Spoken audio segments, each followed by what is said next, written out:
Okay, today we're going to be talking about transnational corporations and their effect on globalisation. What I want you to do is be writing notes in your book along the way, and don't forget to add items to your glossary. I'll be reminding you of where they will go. So the first thing we're looking at is a definition for transnational corporation.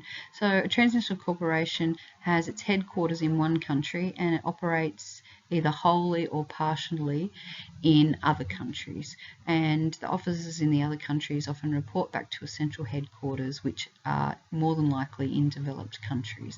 So just pause for a minute, write that definition down and add it to your glossary as well. It's important to note that many transnational corporations also have a higher annual income than some countries, and we'll have a look at that in a minute. So just have a look at this page for a moment and you'll see that some of these big companies which are listed in the middle actually own a lot of other little companies. I know the image isn't really clear, but you should be able to get a picture of some of these brands that you use at home, and you might not know that they're actually owned by big transnational corporations that are listed in the middle. So here are two corporations that you do know. So let's have a look on the left first at Starbucks. So you'll see you've got a map up the top, and what that map is actually showing you, the circles are showing you where Starbucks are. So if you have a look at the big circles, they're showing that there is over 1,000 Starbucks in those countries. Now these statistics are a little bit old. They're from 2003, which I know is over 10 years old now. But what this map's doing is actually giving you an indication of where these big Starbucks are. So you'll see a lot of them are in America, which is a developed country, and then also over in Asia as well. And Australia by this has 25 to 99. The other thing that this map is showing you is where the different things come from that actually go into making a Starbucks coffee. So a single cup of Starbucks coffee can actually depend on as many as 19 different countries. So that includes things like the coffee beans, milk, sugar, the paper cups. So you'll see that Starbucks is a big company, and their coffee is made from a lot of different places. On the right hand side is McDonald's. Again, having a look, big circles indicate that there's a lot of McDonald's in those stores, in those countries. And down the bottom it actually shows you how much money companies are making. So you'll see Starbucks, which is in a lot of countries as well, but the money that it's actually making in sales is a lot less than the money that McDonald's are making. Again, these statistics are a little bit old, but it gives you a comparative idea of what's going on in the world. Just to continue with McDonald's, because it's a company that you all know, this map is actually giving us an idea of where all the McDonald's are in the world. So your green colour, there's 1 to 100 McDonald's, up to your red colours, which is 2,500 to over 18,000 McDonald's in those areas. So you'll notice, if you know your maps really well, this obviously is North America, where there are actually very large numbers of McDonald's stores all through that area, because orange is also a high amount as well. But even have a look at Australia, we have 250 to 1,000 McDonald's locations within our country. These graphs are giving you some statistics on the biggest transnational companies. Now this is from 2011. The left-hand side is a bar chart which is showing you the biggest companies, and this is to do with their foreign assets, so not necessarily sales, but the assets that they own. So your top companies, you'll see General Electric, Shell, BP, Exxon, and then the list goes on. So a lot of car companies, a lot of petrol and oil companies as well. So you can pause and have a look and see where they are, and please write down some examples of these transnational companies in your book. The graph on the right hand side is actually comparing the revenue, so the money that's coming in, of these big transnational corporations compared to the income of big countries.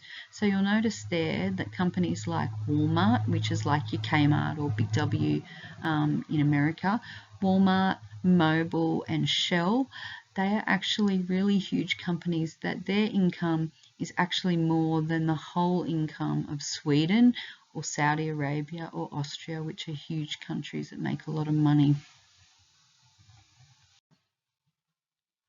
There are a lot of positive effects of transnational corporations. I want you to make a list of these in your book.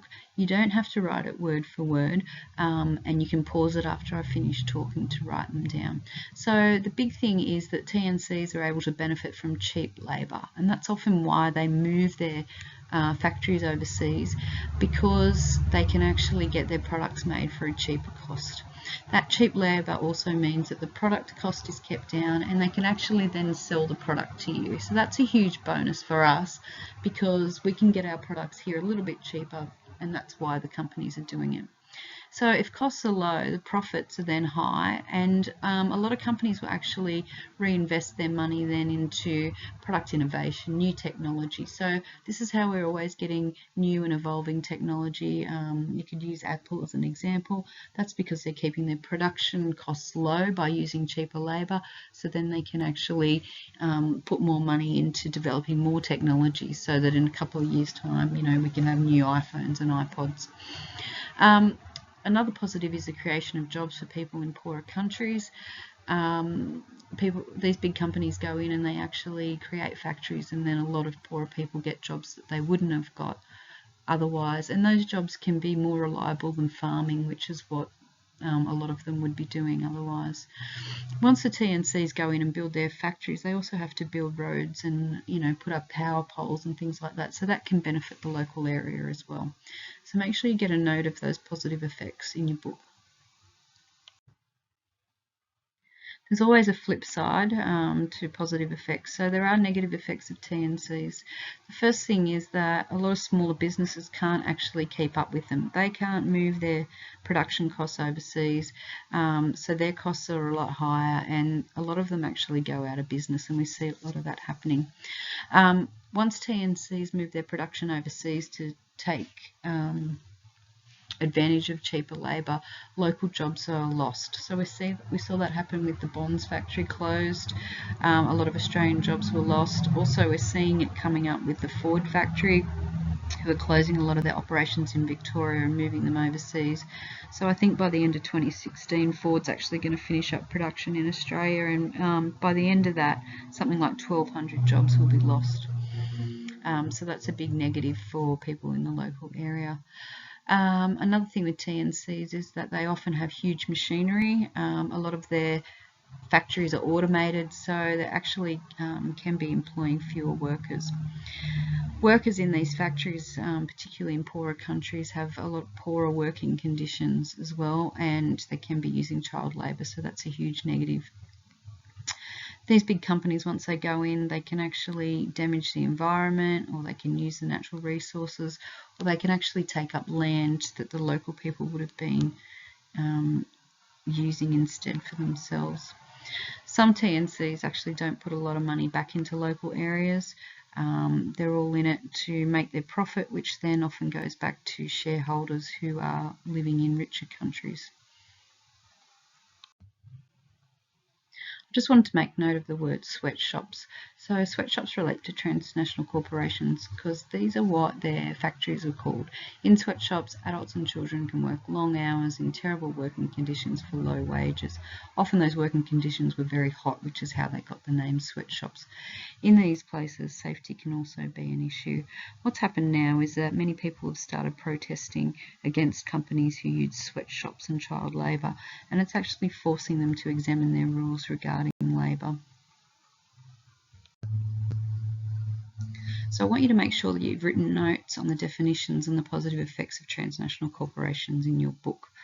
The other thing I want you to do now is to choose one product that you own and see if you can find out this information. You want to find out whether the company is a TNC, where the factories and head office are located. You might also be able to find the company annual income, and I want you to have a look and see if there is any information about the working conditions for factory workers. You might be able to find that for bigger companies, maybe not so for smaller companies. When you come into class, we will discuss transnational corporations and you can do some activities related to that.